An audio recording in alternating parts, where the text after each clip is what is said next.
बिस्मिल्लाहिर्रहमानिर्रहीम। अस्सलाम वालेकुम स्टूडेंट्स, कैसे हैं आप सब। आज का हमारा टॉपिक है प्रोफेशनल रिस्पॉन्सिबिलिटी। हर प्रोफेशन की कोई ना कोई रिस्पॉन्सिबिलिटीज़ होती हैं। उनमें अहम रिस्पॉन्सिबिलिटी कौन सी है वो देखते हैं। सबसे पहले है reflecting on teaching.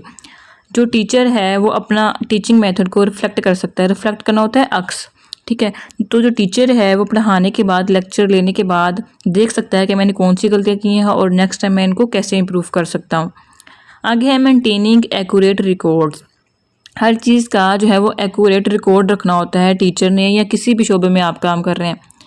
Teaching profession की बात करें तो आप देख सकते हैं कि अक्सर आपने स्कूल में देखा होगा कि मुख्तलिफ रजिस्टर पड़े होते हैं।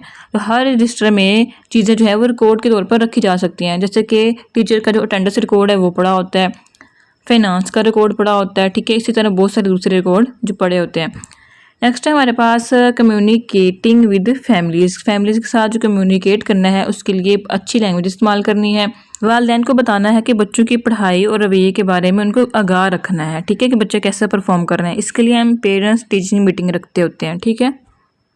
नेक्स्ट हमारे पास working in and contributing to the school and district. अब जो स्कूल जो है वो एक टीचर के साथ चलता है, तो एक टीचर को भी पूरा स्कूल के अंदर कंट्रीब्यूट करना चाहिए। स्कूल की रेपुटेशन बनाने के लिए भी उसको काम करना चाहिए, स्कूल की फलाह बहबूद के लिए काम करना चाहिए। स्कूल के जितने भी काम हैं उनमें बराबर जो है हिस्सा लेना चाहिए। नेक्स्ट है हमारे पास ग्रोइंग एंड डेवलपिंग प्रोफेशनली। पेशे के लिहाज से जो एक टीचर है उसको ग्रो करते रहना चाहिए, उसको अपने मेथड्स के अंदर तब्दीली लेके आते रहना चाहिए, उसको नई नई चीज़ें सीखते रहना चाहिए।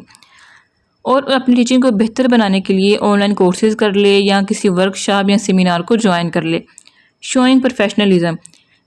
किसी भी आप प्रोफेशन में हैं तो आपको प्रोफेशनलिज्म दिखानी होगी। आप प्रोफेशनलिज्म कैसे दिखा सकते हैं? आप अपने रवैये से शो कर सकते हैं, ठीक। जैसे कि क्लास के अंदर अगर बच्चे झगड़ा कर रहे हैं तो आपने उनको गुस्से से मना नहीं करना, या अगर वो शोर कर रहे हैं तो गुस्से से मना नहीं करना, बल्कि उनको समझाना है आपने, ठीक है। ओके जी, नेक्स्ट हमारे पास कैरेक्टरिस्टिक्स ऑफ प्रोफेशनलिज्म। प्रोफेशनलिज्म की कुछ खसूसियात है हमारे पास। सबसे पहले है अपीयरेंस, यानी कि आपकी ज़ाहरी शक्ल। एक जो टीचर है उसको वेल ड्रेस होके आना चाहिए। जैसे हम बच्चों को कहते हैं ना, आपके नाखून साफ़ हों, आपके बाल बने हुए हों, आपका मुंह धुला हुआ हो। इसी तरह जो है वो एक टीचर को भी वेल ड्रेस होना चाहिए, क्योंकि बच्चे जो है वो टीचर को एडमायर कर रहे होते हैं, उसकी तरफ देख के ही बच्चे सीख रहे होते हैं। नेक्स्ट है हमारे पास कॉन्डक्ट, यानी कि आपका रवैया। तो टीचर का जो रवैया है बच्चों के साथ और जो बाकी स्टाफ है उसके साथ बहुत अच्छा होना चाहिए। जो एक टीचर है उसको स्टूडेंट्स के साथ या अपने साथियों के साथ, जो उसके कोलीग्स हैं, सख्ती से बात नहीं करनी चाहिए। नेक्स्ट है हमारे पास रिलायबिलिटी, यानी कि भरोसामंदी। आपकी बातों के अंदर रिलायबिलिटी होनी चाहिए। अगर आपने क्लास में कहा है कि आप कल टेस्ट लेंगे, लेकिन अगले दिन आके आप टेस्ट नहीं लेते, तो इससे क्या होगा कि अब जब नेक्स्ट टाइम आप बच्चों को कहोगे ना कि मैंने आपका टेस्ट लेना है, तो बच्चे कहेंगे कि मैम ने तो पिछली दफ़ा भी कहा था तो टेस्ट नहीं लिया, इस दफ़ा भी नहीं लेंगे। तो जो एक इत्मीनान का रिश्ता होता है वो ख़त्म हो जाता है, और बच्चे की जो पढ़ाई वो भी इससे अफेक्ट करती है, क्योंकि वो कश्मकश में मुब्तला होता है कि मैं अब टेस्ट तैयार करूँ या नहीं। नेक्स्ट है हमारे पास कंपिटेंसी, यानी कि सलाहियत। एक टीचर को पढ़ाने की सलाहियत होनी चाहिए। अगर क्लास में एक तरीका जो है वो काम नहीं किया तो वो दूसरा तरीका अडोप्ट कर ले। वो ऐसा तरीका अडोप्ट करना चाहिए जिससे सारे बच्चों को समझ आ जाए। और जो टीचर का मजमून होता है, उसका जो सब्जेक्ट होता है, उसको हाव नाव आनी चाहिए, उसकी बुनियादी चीज़ें उसको पता होनी चाहिए। नेक्स्ट है हमारे पास एथिक्स, यानी कि अखलाक। टीचर का जो अखलाक है वो भी अच्छा होना चाहिए, उसको पता होना चाहिए कि अच्छा क्या है और बुरा क्या है, और यही चीज़ें हैं वो बच्चों को उसको सिखानी चाहिए कि अच्छा क्या है, बुरा क्या है, हमारा दूसरों के साथ रवैया कैसा होना चाहिए, हमने बड़ों का एहतराम करना है। नेक्स्ट है हमारे पास मेंटेनिंग योर पोज, यानी कि आपने सुकून कायम रखना है, ठीक है। अगर आपके ऊपर कोई मुश्किल हालात आ गए हैं तो आपने उसको तहम्मुल से हैंडल करना है। क्लास में अगर बच्चे शोर कर रहे हैं तो आपने गुस्से की बजाय अपने गुस्से को कंट्रोल करना है और बच्चों को प्यार से समझाना है। और बात के आपने सारे स्टूडेंट्स के सामने उस बच्चे को नहीं डांटना, इससे बच्चों की जो सेल्फ रिस्पेक्ट होती है वो अफेक्ट करती है।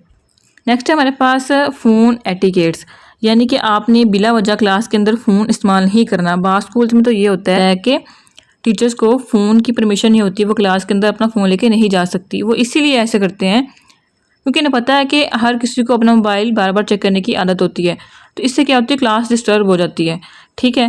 तो आप बच्चों के सामने फ़ोन इस्तेमाल नहीं कर सकते। और अगर आप बच्चों के वालिदैन से भी बात कर रहे हो तो आपकी जो लैंग्वेज है वो बहुत अच्छी होनी चाहिए, ठीक है। नेक्स्ट है हमारे पास रिटन कोरेस्पेंडेंस। तो इसका क्या मतलब है कि अगर आप कोई रिपोर्ट दे रहे हो बच्चों के वालिदैन को, तो आपने उस रिपोर्ट के अंदर जो अल्फाज यूज़ किए हैं वो बहुत अच्छे होने चाहिए, वो बहुत शाइस्ता होने चाहिए, ठीक है। इसी तरह अगर आपने कोई ऑफिशियल ईमेल सेंड करनी है तो आपने ईमेल के अंदर जो लैंग्वेज यूज़ की है वो बहुत अच्छी होनी चाहिए और बहुत अच्छे अल्फाज का चुनाव करना चाहिए। नेक्स्ट है हमारे पास ऑर्गेनाइजेशनल स्किल्स। ऑर्गेनाइजेशन क्या होती है? चीज़ों को तरतीब देना, उनको मुनज़्ज़म करके रखना। तो जो एक प्रोफेशनल बंदा होता है वो वक्त को भी ऑर्गेनाइज करता है और जो हमारे पास महदूद वसाइल होते हैं उन्हीं के साथ हमें जो है वो काम चलाना होता है, ठीक है। नेक्स्ट है हमारे पास अकाउंटेबिलिटी यानी कि ज़िम्मेदारी। अब अगर आपने कोई पेपर चेक किया है और आपसे गलती से कोई मिस्टेक हो गई है, क्योंकि बाज़ वक़्त हम ऐसा क्या करते हैं कि चीज़ें जो है वो चेक कर रहे होते हैं और हमें कोई लाइन सही भी लिखी हो तो गलत लगती है और हम उसको कैंसिल कर देते हैं। और अगर बच्चा आपके पास वो लेके आया है कि मैम ये आपने गलती से गलत कर दिया है, तो आपको एडमिट करना चाहिए। आपको देखो और एडमिट करो कि हाँ मुझसे गलती हो गई है, ठीक है। बजाय कि उस बात को अपनी अना के ऊपर ले लो। नेक्स्ट है हमारे पास subject and pedagogical knowledge. Pedagogical knowledge क्या होती है कि आपने जो मेथड इस्तेमाल करने हैं वो कौन कौन से हों, ठीक है। डिफरेंट टीचिंग मेथड को पेडागोजिकल नॉलेज बोलते हैं। आपको अपने सब्जेक्ट की हाउ नो पता हो और आपको पता हो कि मैंने इस सब्जेक्ट को कैसे पढ़ाना है, ठीक है। नेक्स्ट टॉपिक है हमारे पास importance of values in teaching. Teaching में वैल्यूज़ की क्या अहमियत है? Values plays a crucial role in teaching as they provide a strong foundation. जो वैल्यूज़ हैं, जो इक़दार हैं, वो क्या करती हैं? अहम रोल अदा करती हैं बच्चों की डेवलपमेंट में, उनकी बुनियाद बनाने में, उनकी करैक्टर बिल्डिंग करने में, उनके रवैये में। The importance of values in teaching can be seen in several ways. सबसे पहले है हमारे पास एथिकल डेवलपमेंट यानी कि अखलाकी तरबियत। हमें स्टूडेंट्स के अंदर सच्चाई और ईमानदारी पैदा करनी होती है, ठीक है। जैसे कि कुछ बच्चे हैं वो क्लास में दूसरे बच्चों की नकल उतारते हैं या दूसरे बच्चों को बुली करते हैं, तो ये बहुत बुरी आदत है, ठीक है। तो हमने उनको बताना है कि ये नहीं करते।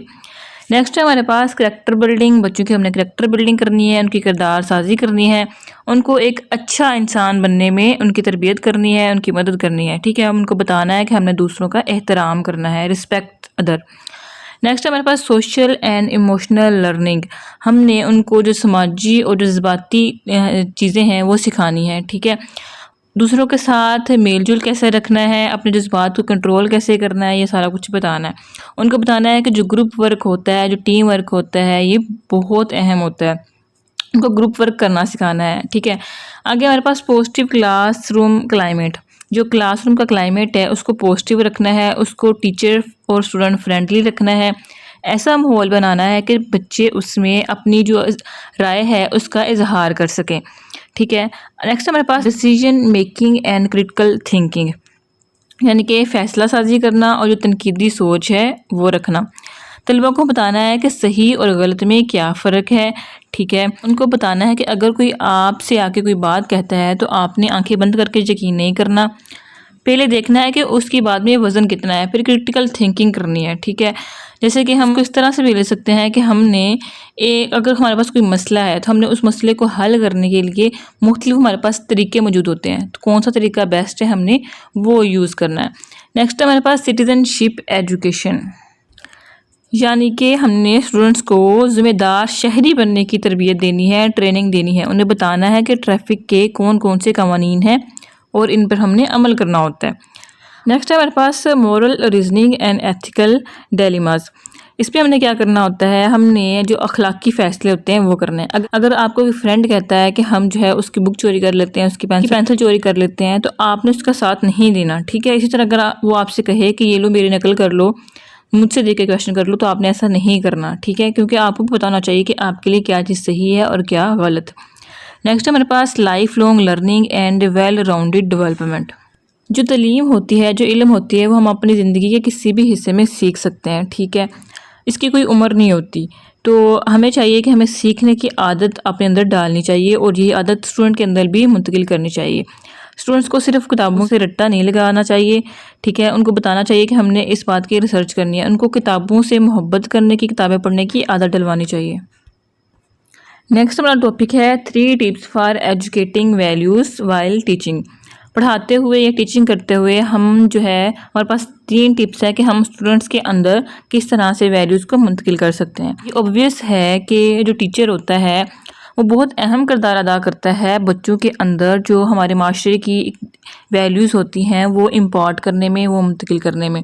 टीचर ने ही स्टूडेंट्स को सिखाना होता है कि हमने बिहेव कैसे करना है, हमने उठना बैठना कैसे है, हम बर्दाश्त करने की आदत जो है वो एक टीचर ही सिखा सकता है। सबसे पहले जो हमारे पास टिप है कि हम कैसे वैल्यूज़ को इम्पार्ट कर सकें स्टूडेंट्स के अंदर, लर्नर के अंदर, सबसे पहले है गाइड बाय एग्जाम्पल। यानी कि एक मिसाल बनकर हम बच्चों की रहनुमाई कर सकते हैं कि हमने ये चीज़ें किस तरह से करनी है। जैसे कि अगर हमने किसी बच्चे को कुछ सिखाना है तो सबसे पहले एक टीचर वो सारी चीज़ें अपने अंदर लेके आएगा। अगर वो बच्चों को सब्र सिखाना चाहता है तो वो खुद के अंदर पहले सब्र लेके आएगा, सब्र का अमल करेगा और बच्चे भी इससे सीखेंगे। ठीक है, अगर टीचर दूसरों का एहतराम करता है, उससे प्यार से बात करता है तो बच्चे भी टीचर को देख के यही अमल दोहराएंगे। ठीक है, आगे है हमारे पास ऑब्जर्व हार्डशिप्स। मुश्किल हालात में जो है वो बर्दाश्त करना सिखाना। अब टीचर को ये चाहिए कि वो स्टूडेंट्स को ये सिखाए। अब क्लास में या माशरे में हर किसी का जो व्यू पॉइंट है वो डिफरेंट होता है। ठीक है, तो टीचर ने ये सिखाना है कि हर जो अख्तलाफी राय होती हैं उनको बर्दाश्त करना ज़रूरी है। अगर हम इसको बर्दाश्त करेंगे तो ये हमारी मैच्योरिटी का सबसे ऊपर वाला लेवल होगा। ठीक है, तो इससे क्या होगा, इससे हमारे अंदर सब्र, बर्दाश्त और जो पुख्तगी है वो आ जाएगी, वो पैदा हो जाएगी। अगर क्लास में दो स्टूडेंट्स हैं वो किसी मसले की वजह से आपस में झगड़ना शुरू कर देते हैं तो टीचर इन दोनों का जो व्यू पॉइंट सुनेगी खुद भी, ठीक है, और दोनों बच्चों को बताएगी कि एक दूसरे का जो व्यू पॉइंट है उसको समझें, उनके नुक्ता नज़र को समझें और बर्दाश्त करें। ठीक है, नेक्स्ट है हमारे पास use of external resources. External resources क्या होते हैं, जो बैरूनी वसाइल हैं। ठीक है, बाज़ औक़ात जो टीचर है वो सिर्फ किताबों से नहीं बच्चों को सिखा सकता बल्कि चीज़ों पर ख़ुद अमल करके, कोई डॉक्यूमेंट्री दिखा के, ठीक है, हकीकी ज़िंदगी से कहानियाँ लेकर उनका इस्तेमाल करके भी जो बच्चे हैं उनको सिखाया जा सकता है ताकि उनको समझ आ जाए।